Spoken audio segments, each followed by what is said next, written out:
Хүн одоо энгийн үедээ бол 1400-аас 2500 ккал илчлэг бүхий хүнс хоолыг хэрэглэдэг бол сар шинийн эдгээр өдрүүдэд бол нэг хүн дунджаар бол 4000-аас 6000 ккал илчлэг бүхий хоол хүнсийг хэрэглэдэг.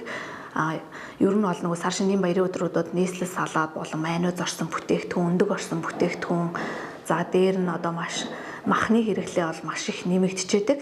Тэгэхээр үүнтэй холбоотойгоор нэг дор их хэмжээгээр одоо ходоодонд ачаал өгж идэхгүй байх хоол хүнсээ одоо тохируулан хэрэглэх архаг хууч өвчтэй хүмүүс маань бол нэг дор олон их хэмжээгээр эдснээрээ тухайн хүний ходоод гэдс одоо хямрах маш их одоо тостой хоол одоо майонезтай салаадны араас одоо арх согтруулгуунда хэрэглэснээрээ нойр булчирхаан цочмог одоо өргөслийг үүсгэх одоо эрсдэл бий болж байгаа учраас энэ дээрээ маш сайн одоо анхаарч зөв зохистой тохируулан хоол хэрэглэх хэрэгтэй. Бүх төрлийн салаад, суушиг одоо тасалгааны температурт бол одоо 2 цагаас илүүгүй хугацаанд одоо байлгах хэрэггүй. Энэ нь одоо температурын аюултай бүс буюу энэ хугацаанд одоо салааданд маань одоо нэм бактери үржиж хоолны орлогонд ороход эрсдлийг бас нэмэгдүүлж байдаг. Хүнс бэлтгэх, идэгч хэрэглэхийн өмнө одоо гарын ариун цэврийг одоо бас сайтар сахих, хүнсний бүтээгдэхүүн болгон харилцан адилгүй температурт одоо хадгалах горимтой байдаг. Энэ горимын дагуу хадгалах хэрэгтэй. Жишээлбэл одоо өндөг орсон бүтээгдэхүүнийг бол хүрэгшний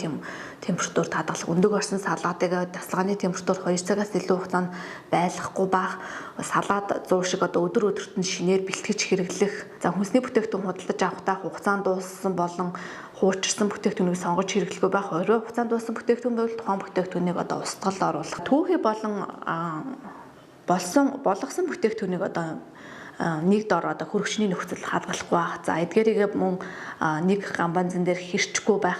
Ундны ус, булаг шандны усыг заавал буцалгаж хэрэглэх, жимс ногоог мөн буцлагсан цэвэр усаар заавал цэвэрлэж хэрэглэх, шууд идэж болох жимс ногоог одоо буцалсан усаар заавал одоо угааж цэвэрлэх.